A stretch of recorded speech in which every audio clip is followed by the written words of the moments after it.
Hello and welcome back to the Spence Dogs Lounge. It's me, your host, the Spence Dog. Sorry I've been gone for a little while, but I'm doing family stuff, graduation for both high school and college stuff. But anywho, I am back now, and here is a 2-in-1 comic book review video over the past couple of weeks. So enough of me babbling, and let's get started. And I'm going to start talking about these comics. So, from the week of May 17th, we had the wrap-up of the Button event, co-written by Tom King and Joshua Williamson. But I'm going to acknowledge the fact that Joshua Williamson actually wrote 3 issues, and Tom King wrote 1 of the issues. But overall, great event, start to finish, and this issue made no exceptions. A lot of revelations were made in this issue, and to me, I was very content with the content from it. And yeah, check it out. This is my top pick from that week, and it's a solid 9 out of 10. Amazing stuff. Check it out. Give it a read. And then Cave Carson number 8. I'm feeling meh about this at this point. Like, it started off very promising, but Gerard Way and company, they're just doing a slow burn, no resolution story arc. Nothing really has been resolved since the 6th issue. It's just being long and drawn out. So basically, think of a very, very long story arc from like Dragon Ball Z, One Piece, or Naruto. That's how I feel about this so far. Like, nothing's getting resolved. Just, yeah. But it still has decent art in it, so you have to give it a 6.5 out of 10. So if the next issue doesn't really impress me too much, unfortunately I'm gonna have to drop it. And then next we have Green Arrow number 23. This is continuing the Rise of Star City arc, and we see that Ollie is in a pretty bad place at this point. Nothing's going well for him right now. The city he loves is getting destroyed by the Ninth Circle, and there's nothing he can do to really stop it. And yeah, it's pretty grim and dark, but anywho, I still am enjoying this. Yeah, it's a good read so far. I'm gonna have to give Green Arrow number 23 an 8.8 out of 10. And then next we have Green Lanterns number 23. This is continuing the story arc of Simon and Jessica's training back at the planet Mogul, which is the home base of the Green Lantern Corps. And this issue was a lot of fun to read. We had a lot of funny and cool interactions between Simon and Kyle and Jessica and Guy. Overall, very fun issue. I enjoyed it a lot. And also, we still have Volthoom scheming and figuring out a way to get back at the Green Lanterns. So we're probably going to get that resolution down the road soon. Also, another cool thing to note about this issue, Sam Humphries, he's starting to expand and add on the cosmology and mythos of the origins of the Green Lanterns and the first of the Green Lanterns, and I think that's really cool. So overall, I'm going to have to give Green Lanterns an 8.5 out of 10 on the Spence Dog scale. Check the series out. It's a lot of fun. And then, to wrap it up for the week of May 17th, is Daredevil number 20. This is the conclusion of the Purple arc. And yeah, a lot of bombshell revelations in this issue.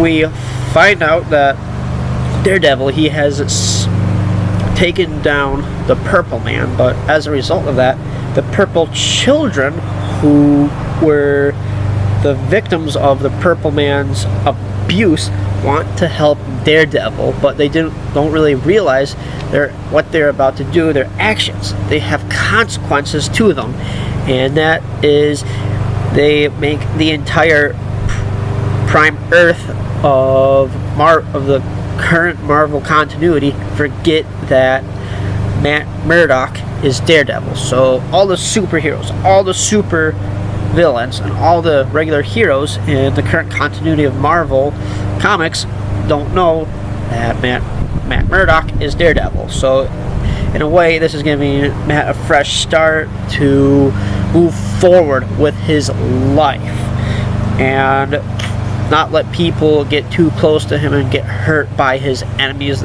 who they know is Daredevil. So I honestly thought they were probably going to do a one more day shtick, but looks like that didn't happen. So overall, great issue from Charles Soule. Really looking forward to what he's got cooking for the rest of his run on Daredevil. This is probably one of my favorite series by Marvel at the moment. It's worth checking out, and I'm going to have to give it an 8 out of 10.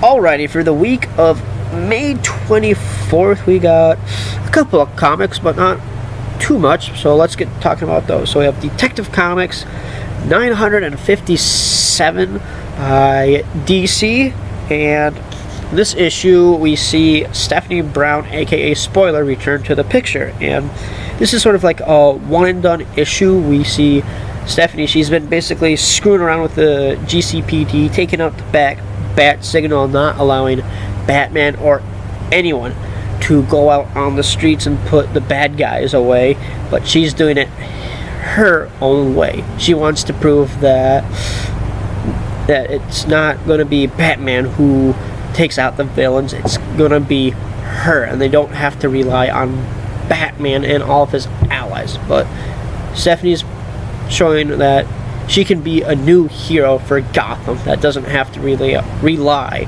on Batman and all of them. Really liking what Tynion has done with the characterization so far of Stephanie, but I would like to see some type of a conflict or resolution of Bruce and Stephanie clashing it out. I think that would be fun to see. Overall, I'm going to have to give it an 8 out of 10. And next issue, we have Mother Panic number 7, and I have been enjoying this Young Animal title a lot. Compared to Cave Carson, this moves at a little bit more of a faster pace. The story arcs, they divided them up into like 3 issues, so we've had 6 issues so far, and we've had a lot of good characterization or progression of Violet. And in this issue, we find out like she wants to kill people, but it seems like the people from the Gather House, they took out or destroyed her ability to make that notion or pull that trigger to kill. So they basically took that tendency out of her. So I think that's pretty interesting. And we have this like creepy new villain who dresses up in like a body bag and kills people. But overall, I'm really enjoying this Mother Panic series. It's worth checking out. Anything from the Young Animal lineup is worth checking out. I'm giving this one an 8.5 out of 10. Next, we have Infamous Iron Man number 8. This is another title that's been going for the slow burn method, but a lot of cool stuff happened in this issue. We had a confrontation between Riri Williams and Victor, and basically Riri said, yo, you can't really be Iron Man anymore. I'm Iron Man. And it sort of led to a little bit of a confrontation or fight between the two. And we have Doctor Strange showing up now. Really interested to see where this is going, but one complaint, they teased us with a fight between the Maker and Iron Doom for the cover. Damn it, just give me that fight already. Anywho, great series so far. I really like it. Bendis is doing a great job with it. So all in all, you have to give this an 8 out of 10. Check it out. It's a lot of fun. And last issue is X-Men Blue number 4. So this issue had a lot of bombshells as well.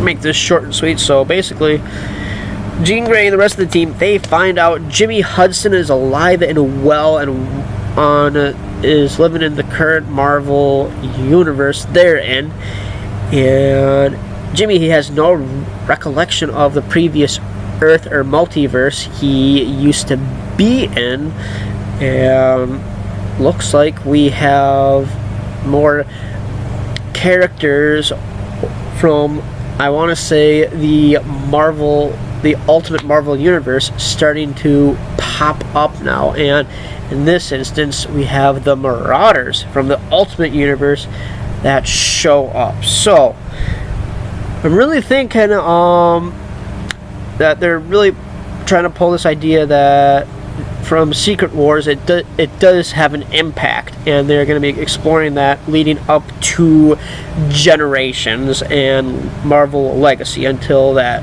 gets published this upcoming fall. But anywho, those were the comics I've been able to read over the past couple of weeks. Once again, thank you for checking out my channel. Give me a thumbs up. Comment in the comment section below if you like any of these titles or if you're reading them. And yeah, once again, thanks for checking out my channel and have a great day.